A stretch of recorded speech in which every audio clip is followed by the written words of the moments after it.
welcome to session 2 of the construction law training. This is the Construction Acts and the JCT Payment Cycles, following on from the procurement talk we did last month. So let's crack on. For those of you who weren't around last month, just checking with Ollie that you can actually hear me. My name is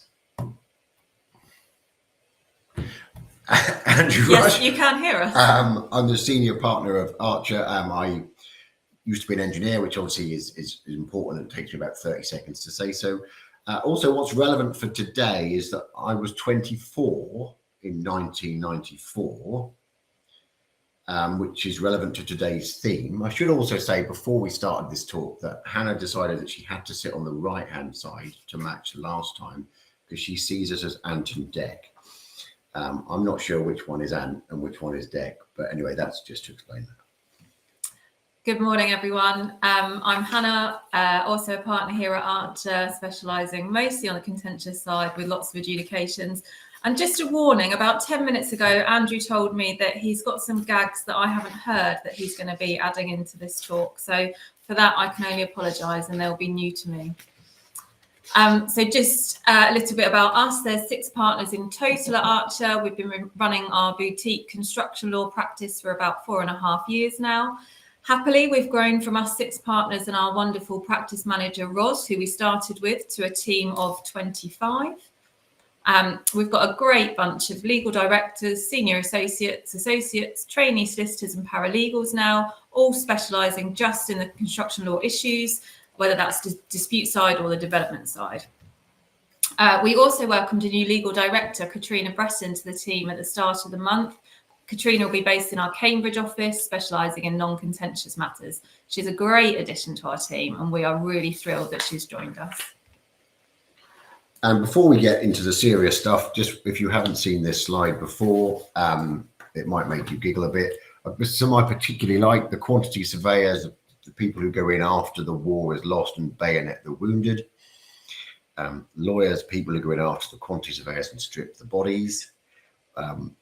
I like the fact that the tender sum is a wild guess carried out to 2 decimal places, which does make me laugh. And also the final one: a contractor starts out knowing practically everything, but ends up knowing nothing due to his association with architects and consulting engineers. I'm sure most of you have seen that before. So right, let's get stuck into what we're actually going to talk about. In fact, I've pinched that slide already. That's okay, you can pinch away. So today's session is broken down into 2 parts. Firstly, we're going to look at the Construction Acts and when they apply, and we're then going to move on to payment cycles under JCT contracts. If the slide moves. Oh.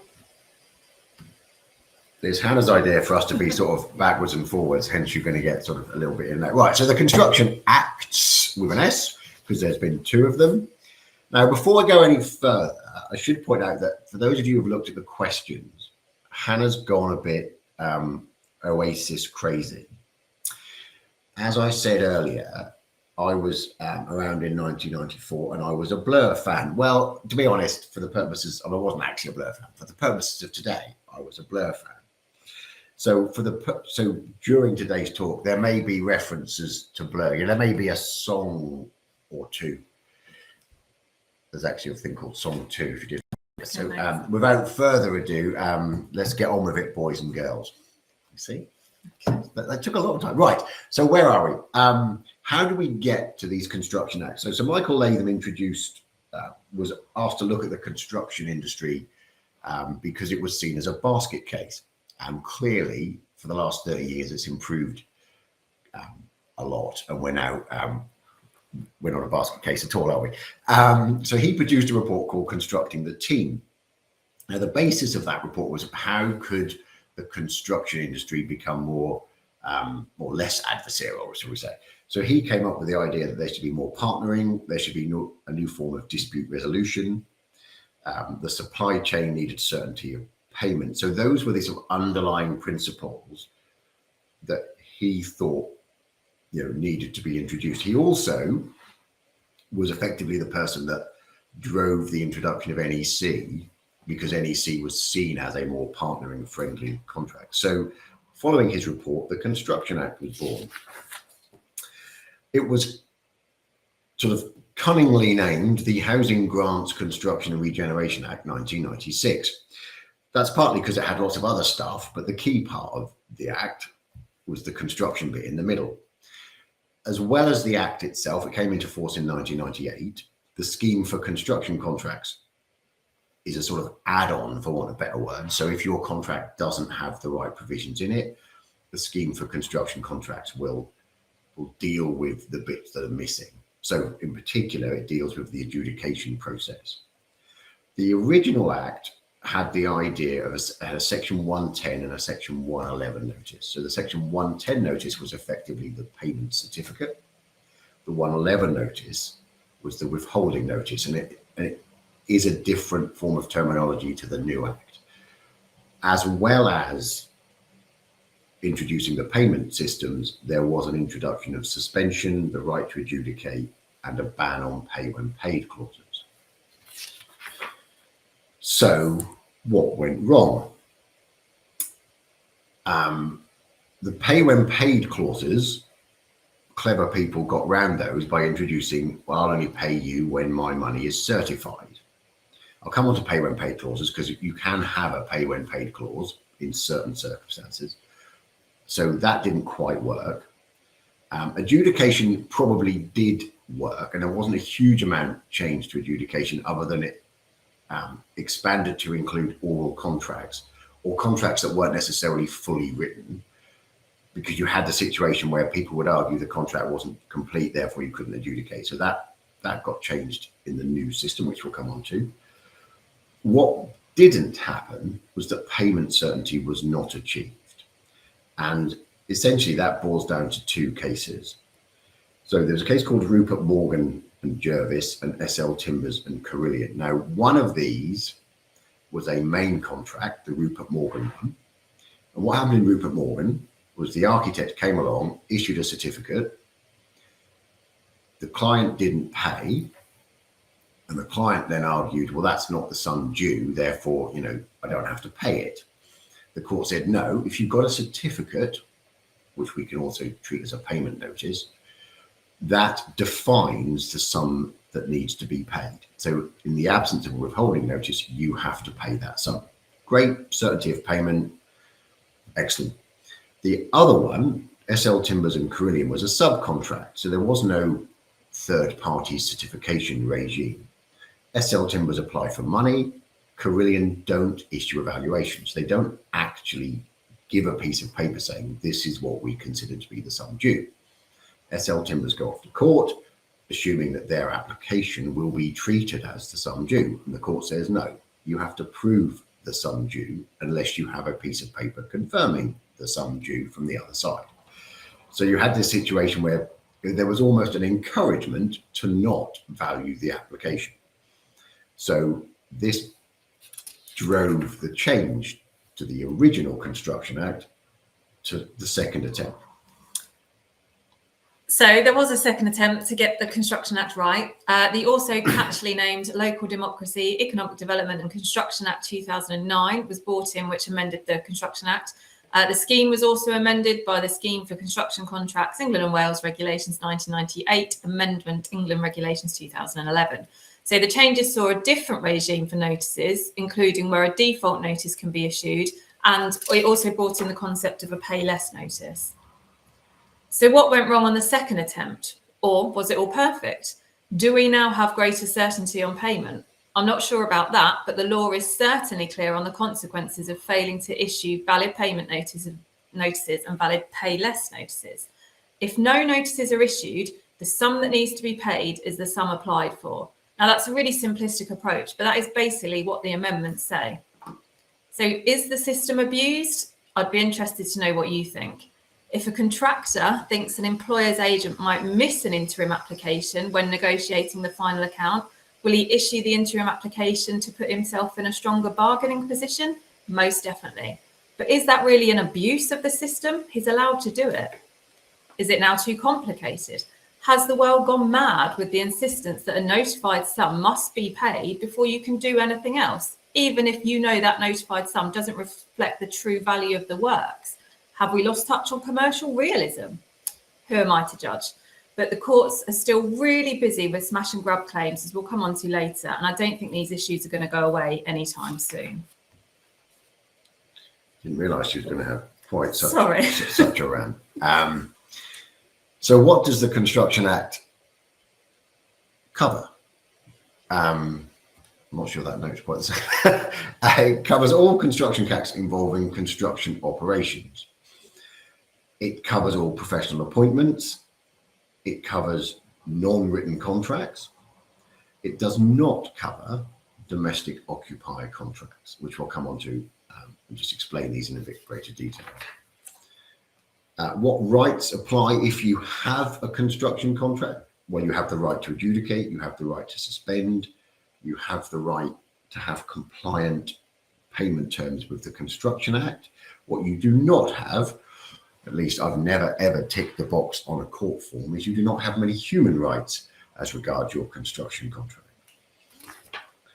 So what works are covered, and there are some sort of misunderstandings on this. So if you look at this particular, this is just the extract from the Act. It's not a particularly interesting slide, but what it points you to is a construction contract, i.e. those that will be covered by the Act, therefore that will have adjudication, will have the need for payment notices, pay less notices, are any agreement for the carrying out of construction operations, which we'll come on to, any agreement for arranging the carrying out of construction operations. So what that's basically saying is even if you subcontract it, you are still caught by that.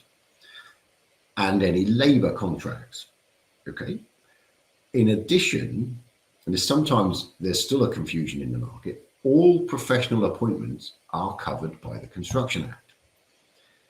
So architects, surveying, ground investigations, whatever, they're all linked to the construction work. They are all covered. And it's the number of times we talk to professionals who don't understand that they can adjudicate. And for example, if you aren't being paid by a client, you can use adjudication to your benefit. And for those of you who know, and we'll come on to it later, you can use the regime of smash and grab to get your fees paid. Just a bit of a plug there. We can help with that, should you want to. Okay, so that's what does construction operations mean? So the original, what works are covered is anything to do with construction operations. What does that mean? Now, if you take the time to read this slide, it's quite interesting what is covered. Repair and maintenance contracts are covered. Site clearance is covered. Scaffolding is covered. Sometimes not even a building, but I'll come on to this, but something that amounts to a structure is covered. Painting and decorating is covered. Go on to the next slide. So you've got a wide range of activities that you might not consider are pure construction operations. For example, scaffolding is a temporary thing. It's taken away, isn't it? It's not there permanently. It's still covered. The point I made about you don't even need to have a building for it to be covered. So Savoy and Savoy versus Spicers was a case where, so Spicers are I assume they're still around, were a printing company, and they had an enormous conveyor belt printing system that was put into one of their warehouses effectively. This conveyor belt system was fixed to the ground, drilled with bolts, no doubt. That was considered sufficient to be a structure, even though it's in itself, it was basically a conveyor belt. It's not a building at all.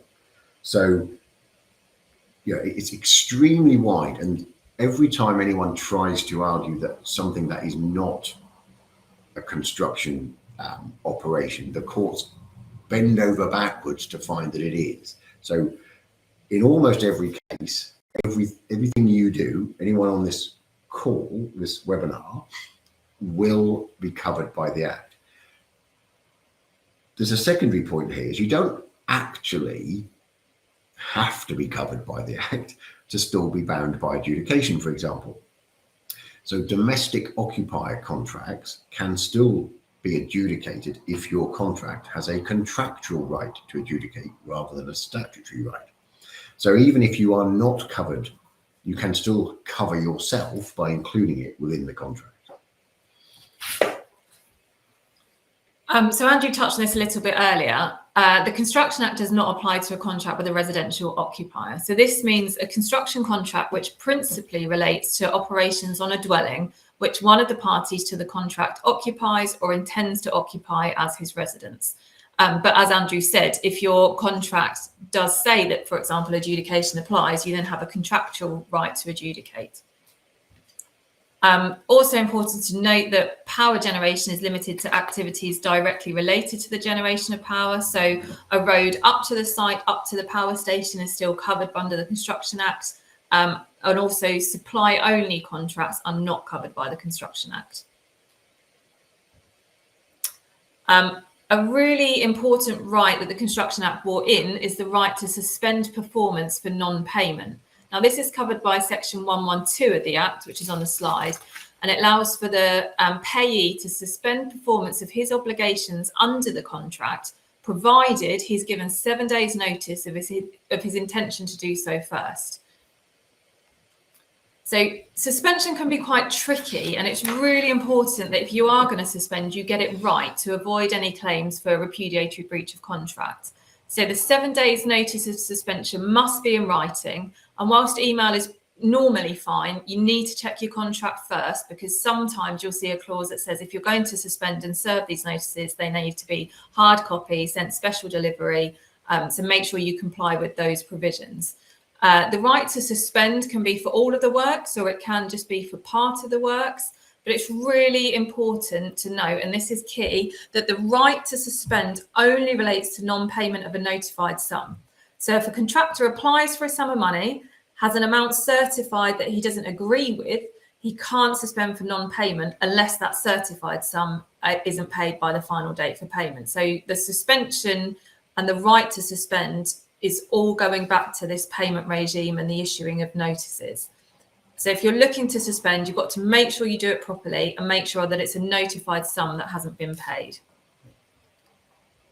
I touched on it earlier, the pay when paid and pay when certified clauses. So the original Act introduced a ban on pay when paid clauses.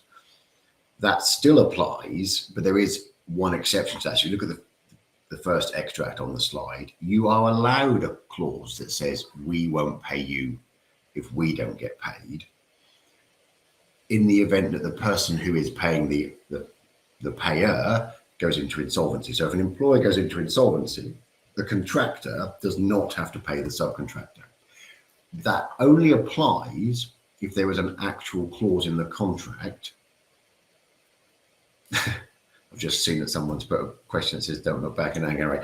That only applies if there's an actual clause in the contract that says it applies. So you can't rely on the Act, but you will see in lots of subcontracts clauses that say, we don't have to pay you if the person paying us goes bust. Those contracts are permissible there. Those clauses are fine. The pay when certified clause is aimed at stopping someone saying, I'm not paying you retention until my main contract is certified. So yeah, it's not fair, this is the argument, that a subcontractor doesn't get its retention. So that this subcontractor could be early on in the project until the main contractor gets their retention. So that's dealt with in this second extract. That's what it says 1A, section 110, 1A. It's not as perhaps clear as it could be. It would be helpful if they sort of said, for example, retention. But what it's basically saying is you can't rely on a certification under one contract to decide the payment under another. So in other words, you can't say you don't get your money until we get PC in our contract, because that's then a sort of, you only get paid when we get our stuff certified. So there is a ban on those clauses. Whether it works in practice is another matter. So just coming back to retention, what you've got now is the main contract, the contractor gets their retention once the PC certificate of making good defects is issued. The subcontract can't be linked to the main contract certification. So it has to be now referenced to a time period. So you can end up with a situation where you as the main contractor don't get your retention, but you've got to start paying all your subcontractors out, which, whether we like it or not, is what the law says. How does it work in practice? Well, the main contract's unamended. Your subcontract your first half of your retention cannot be linked to PC in the main contract. So it tends to be a specified date. It's to be a specified date. So it tends to be 6 months after, for example, completion of the subcontract works. That could still mean the main contractor has to pay you before it gets paid, but it gives them a bit of leeway. The second half, again, has to be a relevant time period. Obviously, you as the subcontractor have got to actually have finished your works and you've got to rectify your defects, but it can't be linked back to the main contract. And for subcontracts and anyone down the chain, it's exactly the same principle. You can't link payment of the person below's retention to you getting your work certified. So moving on to payment processes. And we're first going to look at what the Act and the scheme say regarding payment processes. So every construction contract must have an adequate mechanism for determining what payments become due and when the amount is payable. This means that every construction contract must have the following. So it must have a certainty of a due date, and if it doesn't, then this will be implied by the scheme. Must have an obligation to issue a payment notice within 5 days of the due date. Again, if not, this will be implied. You will also need certainty of a final date for payment, which if you don't have, this will be implied into the contract. And lastly, there must be an obligation to issue a pay less notice. If there isn't, this requirement will be no later than 7 days before the final date for payment. So if any of the above components are missing, the scheme will apply to supplement the missing mechanism in your payment process. This is also the case if any of the payment terms don't comply with what is in the Act. The scheme will be implied in to take out those non-compliant terms. The key with this is to note that the payment mechanism doesn't need to be fair, it just needs to be adequate. So 365 days between the due date and the final date for payment is compliant with the Act, despite the fact that it's probably quite unfair.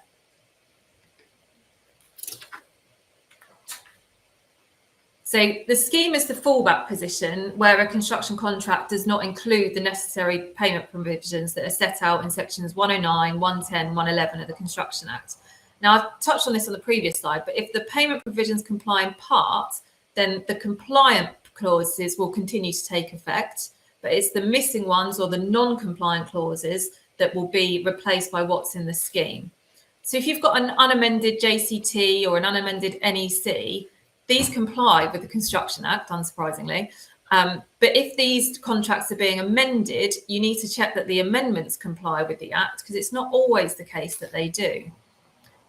This is particularly relevant, and we see this all the time where the parties agree to a payment schedule that sets out dates of when applications are to be issued, notices are to be served, and payments to be made. So in my experience, very, very rarely does a payment schedule actually match what's in the body of the contract about payment dates. And if you've got a situation where your payment schedule has one set of dates and what's in your contract says that the payment mechanism is something different, how do you know what dates apply? Does the schedule apply, or do the terms of the contract apply? What happens when the payment schedule expires? Payment schedules can be really useful if they're used correctly and if they tie in completely with what's in the contract. But if they're not filled in properly and they're not used correctly, the parties will really quickly find themselves in a dispute. So the legislation itself gives you two ways to deal with payments. There's the payer-led system, which is by far the most common, and that's where the person paying is required to give a payment notice within 5 days of the due date. So that you will find that in NEC. You'll find that in most JCT. In fact, you'll find it in all JCT contracts. The issue is that design and build is slightly different because the due date can move with design and build, whereas with non-design and build contracts, there is a fixed due date. With design and build contract, we'll come on to it in a bit, but the due date moves with the application. So there, the payer-led system is by far the most common. You can have a payee-led system. Now, the payee-led system is where the person to be paid issues what is deemed to be a payment notice within 5 days of the due date. Now, this is sort of slightly difficult to get your head around, but your classic professional services set of terms will say my invoice is the due date, or my invoice is the payment notice. That is the payee-led system. So your professional who issues an invoice and it calls it a payment notice, that works on a payee-led system. So as the payer, you only have one chance to refute that, and that's to issue a pay less notice. So by far the most common is a payer-led system, but for professional services, sometimes you get payee-led systems, certainly when it's not a sort of lawyer-drafted document. So just to be aware of the fact there are two types. So just what the legislation says about payment notices. So a payment notice must be given no later than 5 days after the due date. Now, this is a requirement of the Act. It's mirrored in the scheme, and this period cannot be extended, even with the parties' consent. So if you agree in a contract to have a payment notice that's 10 days after the due date, that's non-compliant. The scheme will apply. It will get moved back to 5. So what needs to go into a payment notice? Well, you need to state the sum that is due as at the due date and the basis upon which that sum has been calculated. So that sounds pretty simple, but we see lots of invalid payment notices. So aside from the fact that they might be issued out of time, sometimes there's no calculation in them. They just contain an underlying number with no explanation of how that sum's been calculated. Sometimes they're valued to a date other than the due date. Now, these are really key points for a party issuing a payment notice needs to get right to avoid an adjudicator deciding that the payment notice is invalid and it's the sum that the contractor or the subcontractor has applied for that is the sum payable. So it's really key to remember how that sum's been calculated and the value of it as at the due date. So the new regime gives you the right to issue a payment notice, and if you miss it or if things change, you can issue a pay less notice. So a classic example is the works are valued, payment notice, LDs are taken off, pay less notice. What does the pay less notice have to say? Well, effectively, it has to be as clear as a payment notice. It has to say the sum considered to be due on the date the pay less notice is served and the basis of that calculation. So you still have to justify why you're paying the sum you're saying. The key difference is it's the sum due on the date you issue the notice.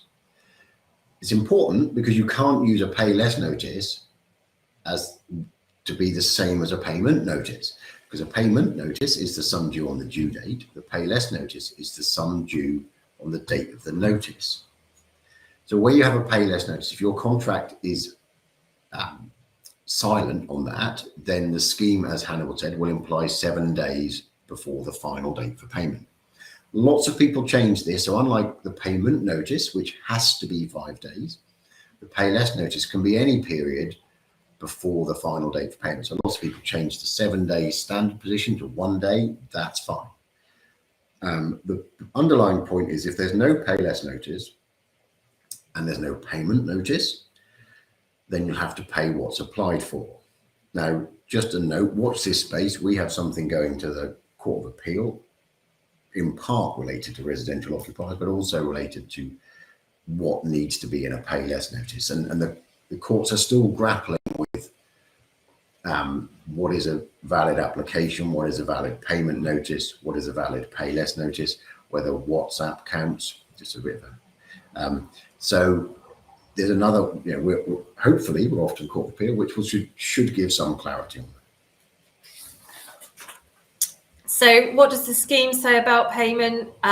So as Andrew mentioned earlier, it's payee-led. So it requires the payee, so the party that's going to receive the money, to make an application. This is what triggers the due date. So the application date is the due date. The payment notice is 5 days after the due date. We know that that can't be changed. The final date for payment is just 17 days from the due date. And the last date for a pay less notice is no later than 7 days before that final date for payment. So as you can see from this slide, just setting the dates out, a paying party has very little time to issue a payment notice and or a pay less notice in response to an application under the scheme. Of course, the scheme only applies if there are no payment terms that are compliant with the requirement of the Construction Act, or if certain terms are non-compliant. But this happens a lot more often than you think. So if your payment terms are non-compliant, or you haven't got any payment terms, you've agreed something on over WhatsApp, for example, you fall back on the scheme. Then beware, because the periods for the issue of your payment notice and your pay less notice are really, really short. And if you miss them, you're going to have to pay whatever the contractor or the subcontractor's applied for. I didn't know that was me. What am I on? JCT payment provisions. Right. So JCT, and in fact, quite frankly, any contract. Our advice: stick to the contract and keep it simple. The moment you make it too complicated, you might fall foul of the act. And one example is, I don't think we don't want to get too bogged down into case law here, but one example is if your final date for payment is linked back to invoices, it's a non-compliant, the requirement to issue an invoice is a non-compliant set of payment terms. So your final date for payment that says 28 will get shrunk to 17. So don't overcomplicate it. Just follow what the contract says. You can change the dates, but don't overcomplicate it. Otherwise, you'll cause yourself problems. Under a standard JCT, so not a design and build contract, the application date needs to be no later than the interim valuation. They've introduced, I think 2024, I think it was in 2016 as well, introduced what's called an interim valuation date. So the due date, and again, as Hannah said earlier, the due date has to be a clear fixed date. So under a standard JCT, the due date is 7 days after the interim valuation date. The interim valuation date is a fixed date every month. We'll come on to some of the trick questions, but in practice, and the due date is a set date. The payment notice, therefore, is 5 days after the due date. So again, the payment notice has a set date. So that all ticks the legislation. If there is no payment notice, otherwise known as an interim certificate, the application becomes the payment notice. In other words, if you forget to issue one, the person who's applied for the money, that becomes the notified sum. You then have to have the opportunity to issue a pay less notice. If that's not issued in the right time, you have to pay the full sum applied for. And the pay less notice under JCT is 5 days before the final date. So if we go to the idiot-proof diagram, this is probably better explained. But it's exactly the same as the scheme if you look at it, but you've got longer periods of time. You've got 21 days overall, etc., etc. So JCT non-D&B, this is the standard position. If people change that 14 days to 28 days, fine. If they change the pay less notice period from 5 days to 1 day, fine. You cannot change the payment notice period. So payment under a JCT design and build is different. And as we said earlier, this is payee-led. So you still have an interim valuation date in the contract, but the entire process is reliant on the contractor making an application. So if the contractor's application is issued no later than the interim valuation date, then the due date is 7 days after the interim valuation date. And that's the same as the other JCTs. However, if the application is issued after the interim valuation date, then the due date is 7 days from the date the application is issued. So all your payment terms get shifted back. The rest stays the same. So you still have payment notice 5 days after the due date. If no payment notice is issued, then the application becomes the payment notice. The final date for payment is 14 days from the due date, and the pay less notice is 5 days before the final date for payment. So the same principle applies. But if no payment notice or pay less notice is issued, then the sum applied for is the sum that needs to be paid by the employer to the contractor. So this slide just explains the process. Now, the bottom diagram shows the process if the application is made on the interim valuation date. So if it's made on the interim valuation date, we're exactly the same as what Andrew's just described under a standard JCT. But under the top diagram, so that shows what happens if the application is issued 4 days after the interim valuation date. Now, as you can see from this, all the dates get shifted back by 4 days. So you need to be alive to under a D&B when an application is being issued, so you know when the due date's triggered, so you know when to issue your payment notice. And I think if you skip on, but the key point about the D&B is under the standard, if you don't issue the application on time, it's not a valid application.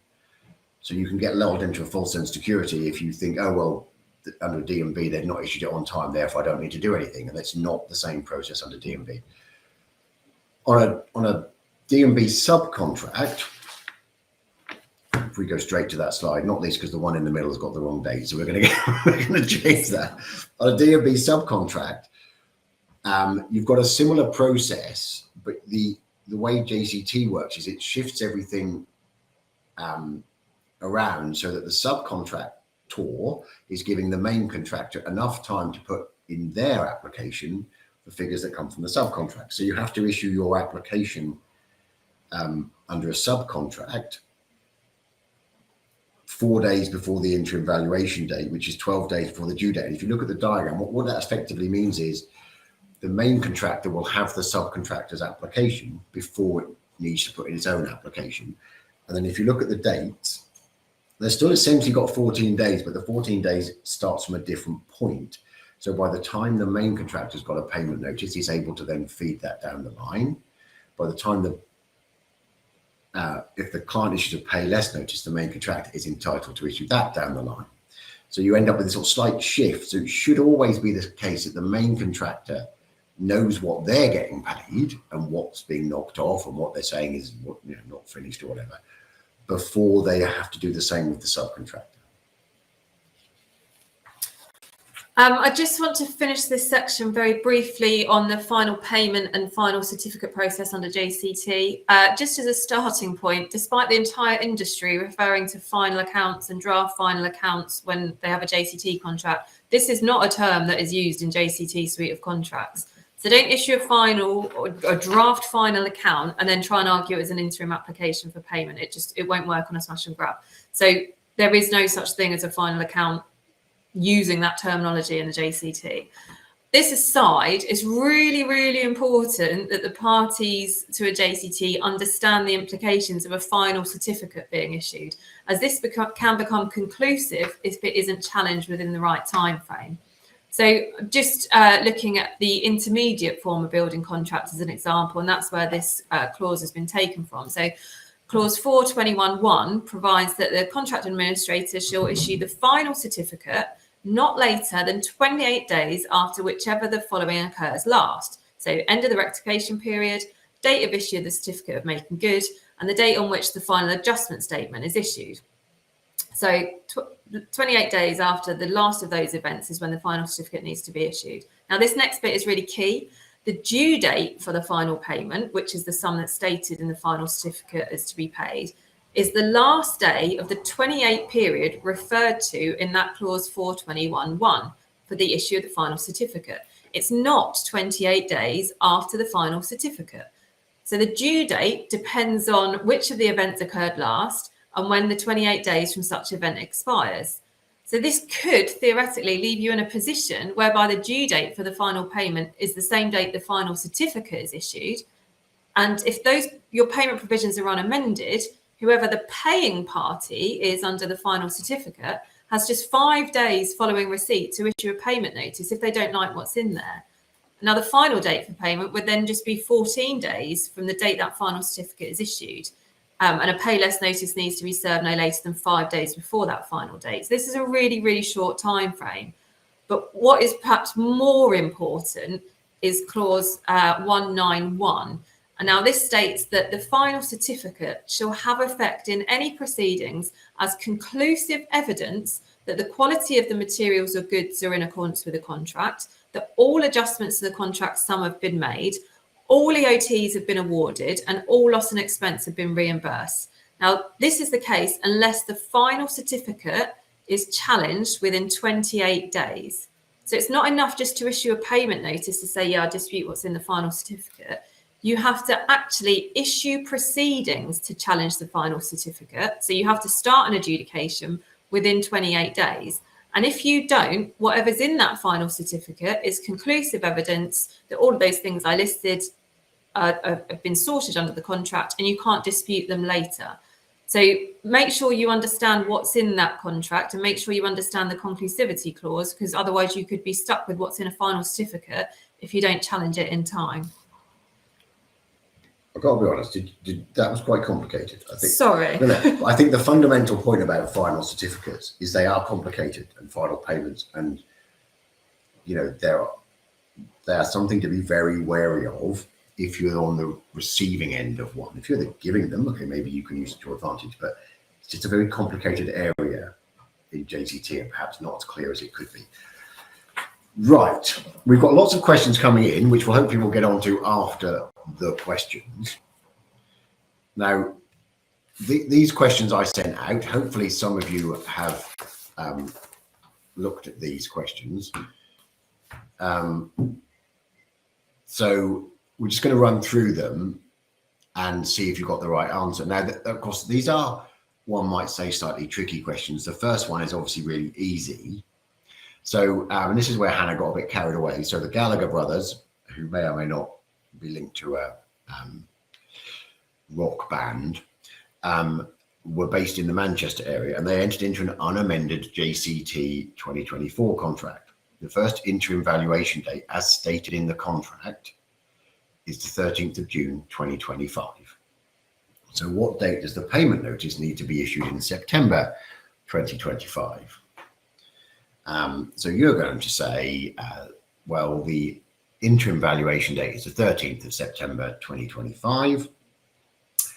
Therefore, the due date is 7 days after the 13th, which makes it the 20th of September. The 20th of September. And therefore, the payment notice is 5 days after the due date, which means the correct answer is the 25th. But of course, you'd be wrong. Because the interim valuation date for September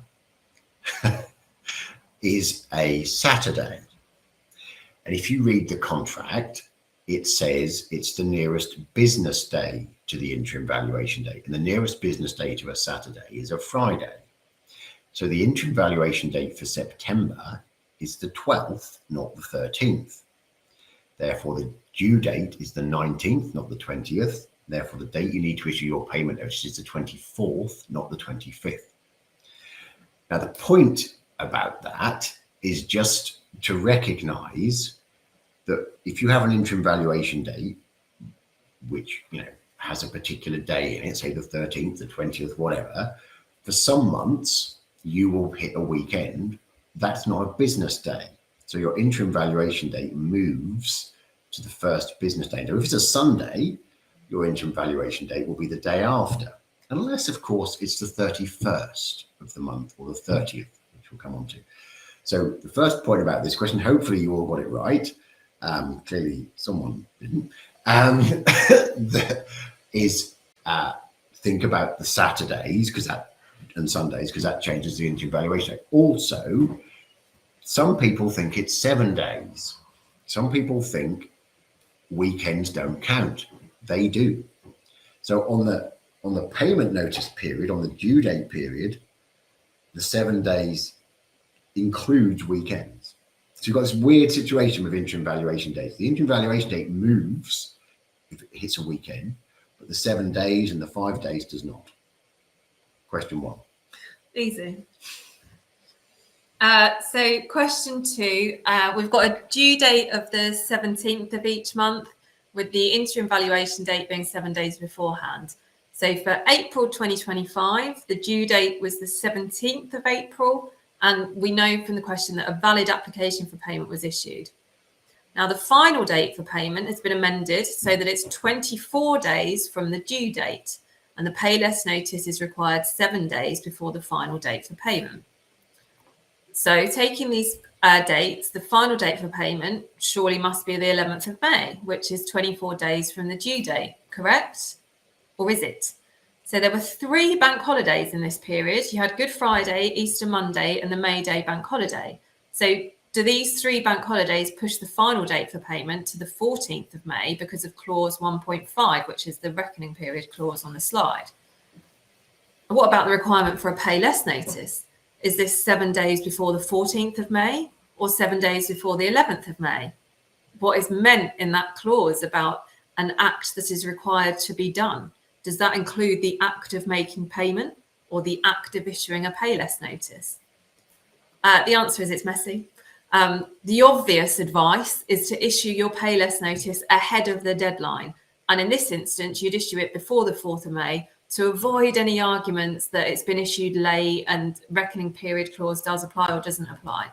The point of this question really is that reckoning periods are tricky and something you need to be aware of. But our advice will always be, don't leave it till the last minute. Get your notice in so that you don't have these arguments later on down the line.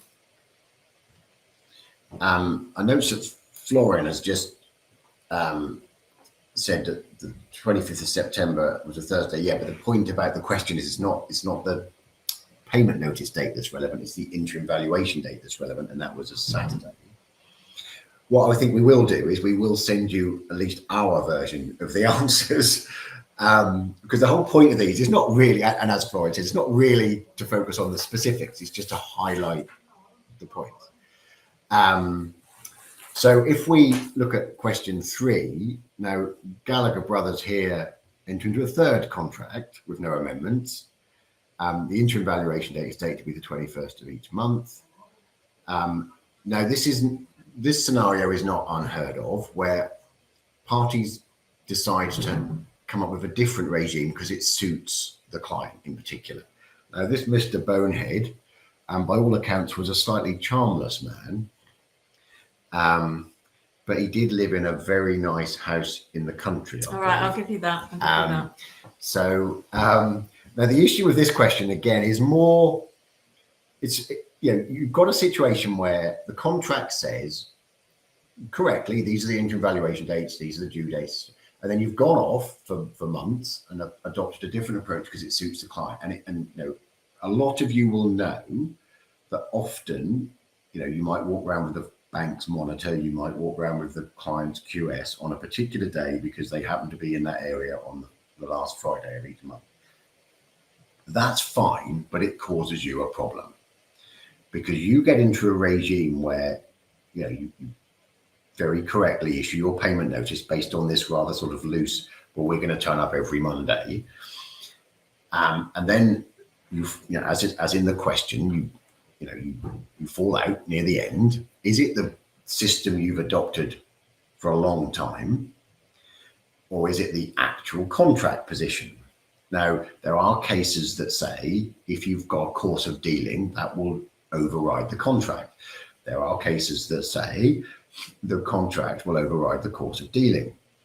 You have some adjudicators who will apply the course of dealing. You have some adjudicators who will apply what the contract says. So the answer to this question is it could be either. But the real danger is for the person from the client side, from the payer's side, is they think they've adopted an agreed approach for a certain period of time, but the contract doesn't say that. And then an independent adjudicator could say, well, it's all very interesting what you may have done, but the contract dictates. So you have no certainty the moment you move away from what the contract says. So keep it simple, follow the contract. Simple as that. I should say simple as that, or as the Germans say, Vorsprung durch Technik. Okay. So the last question, here we've got date of possession of the 31st of October 2024. As the contract particulars have not been completed, the standard position is that the first interim valuation date is 1 month after the date of possession and on the same business day in that month thereafter. So date of possession 31st of October, but there is no 31st of November. So what's the first interim valuation date? Well, common sense said it must be the 30th of November 2024 and then the 30th of each month or nearest business day thereafter. But what happens when you get to Feb? Is it the 28th of Feb? So our advice is always to try and agree an interim valuation date that isn't the last day of the month to avoid these sorts of issues. Now, just taking this question, so if you assume the first interim valuation date is the 30th of November, would this make the March interim valuation date the 30th of March 2025? No, it wouldn't, because it's a Sunday. The nearest business day in that month is therefore the 31st of March 2025.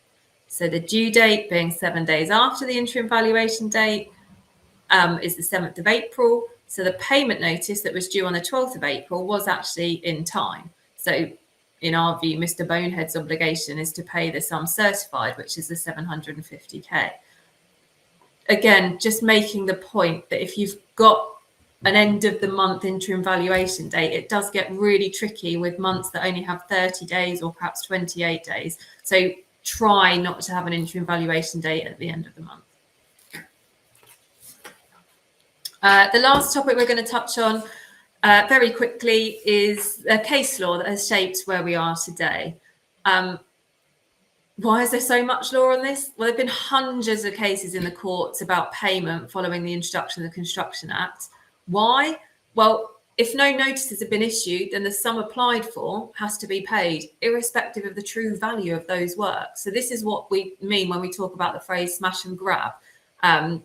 You might also call it a technical adjudication or a procedural adjudication, but it is a smash and grab. It's I've applied for some money, you haven't issued a payment notice, you haven't issued a pay less notice, you've got to pay me what I've applied for. And this really follows the policy that underlies the entire Construction Act, which is pay now, argue later. Pay them the money, deal with what the true value is in a later adjudication.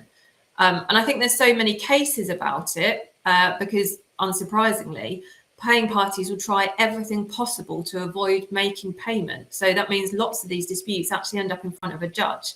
And we can be talking about lots of money here. So in Galliford Try and Astura, which Andrew's going to touch on shortly, Galliford's Try application for payment was over £4 million. That's a lot of money to part with just because your employer's agent forgot to issue a payment notice and then no pay less notice were issued. And just a really important point to note on the case law. So it's not just the paying parties that need to be mindful of smash and grab adjudications. If it's the employer's agent or a contract administrator or an architect that's missed a notice, then the employer is probably going to look to recover any losses from that certifier. Now, this is particularly the case if the employer has paid out some money to a contractor's gone bust, employer has lost the opportunity to reclaim some of the overpayment that it's made because the company doesn't exist anymore. So the employer will, and we've seen it before, look to go back to the certifier to say, you didn't issue a payment notice, we've suffered a loss because of that, and it will be the certifier who's in trouble. So what's happened under the new Construction Act is, and I think Hannah will come on to this on the final slide, is that we've got to a situation over time where you've got to pay, but you can try and get it back relatively quickly. Now, the initial issue, and we were fortunate or unfortunate enough, as it may be, to act for Civic College. Classic situation, ISG issued an application for payment in excess of £1 million. About 700,000 of that was alleged payments to subcontractors, I think, from memory. We then, that was issued. We then, our client had not issued a payment notice or pay less notice. So we issued a valuation adjudication, and they were both being heard at the same time.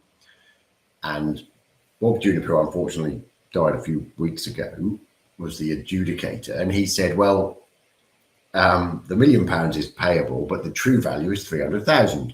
It's a bizarre situation where there's two decisions, one saying £1 million, one saying 300,000. And everyone thought at that point, well, you just rely on the actual value.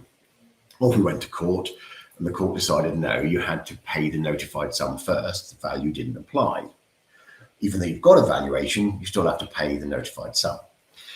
What's happened since is there was a phase where you couldn't claim repayment back until the final certificate.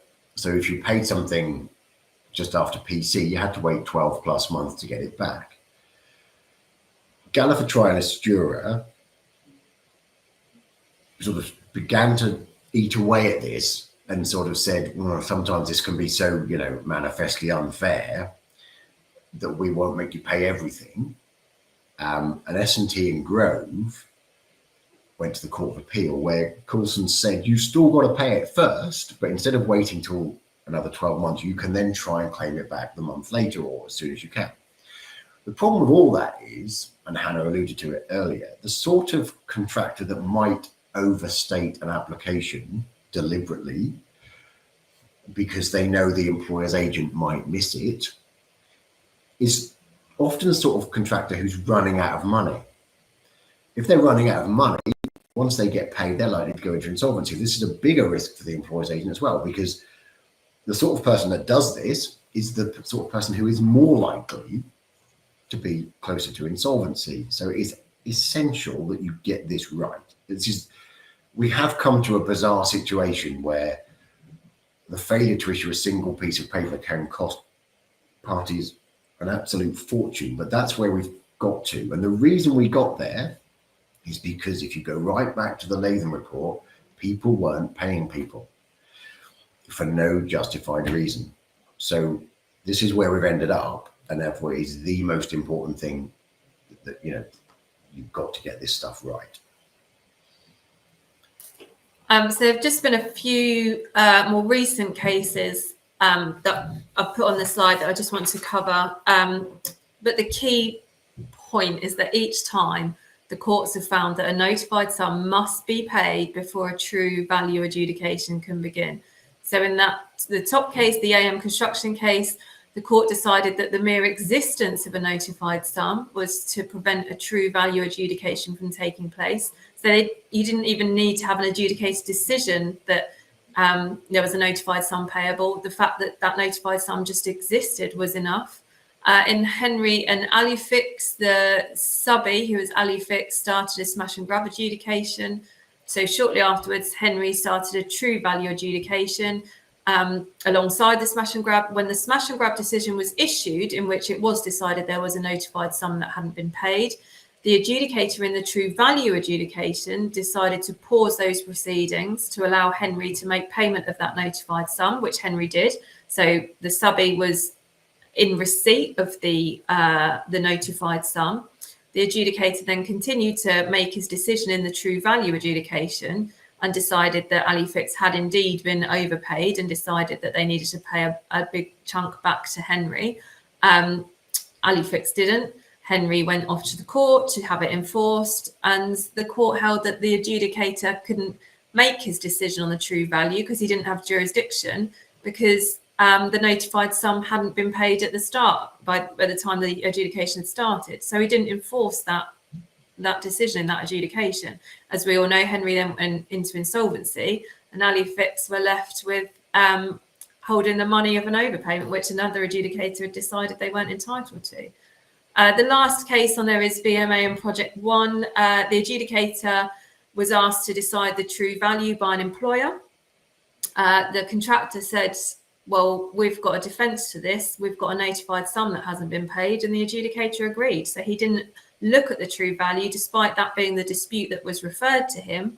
He decided, no, there is a notified sum. I don't have jurisdiction. That notified sum has to be paid first. So the employer lost that adjudication, had to pay a load of money to the contractor.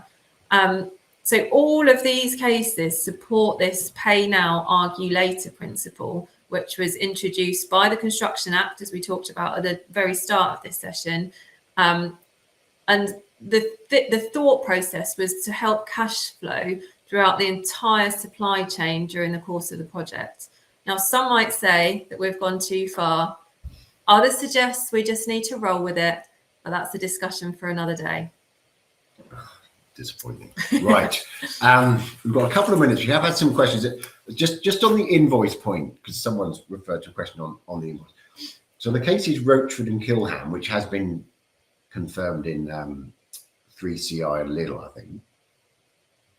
Now that basically says you often find terms that say the due date is 14 days after, sorry, the final date is 14 days after the due date, or if later the date we get submitted an invoice. That's the problem. You can't have your final date set to the requirement to provide an invoice against a payment notice. So some contractor applies, payment notice is issued, but the contract says the final date for payment is 14 days after the due date, or the date you issue an invoice against the payment notice. That 14 days falls away. It doesn't work. So you can't link the final date to the supply of an invoice from the person seeking payment. we haven't sort of gone into huge detail on that because we're trying to keep this relatively basic, but that is the underlying point. So if you've got anything that talks about an invoice must be provided, be very careful about the wording you use because it can make the clause non-compliant. We've had quite a lot of questions in. So what we'll do is what we did last time, circulate a note, setting out the questions and our answers. We'll also share the slides for today's talk, and I believe a recording will be up on our YouTube page shortly. So thank you very much for joining us this morning. We will give you the answers to the questions as well. They are deliberately tricky. They're just there to make the point, be wary of weekends, bank holidays, end of months, those sort of things. And you can lose a lot of money if you don't get your head around it. So avoid it if you can. Brilliant. Thank you for joining us.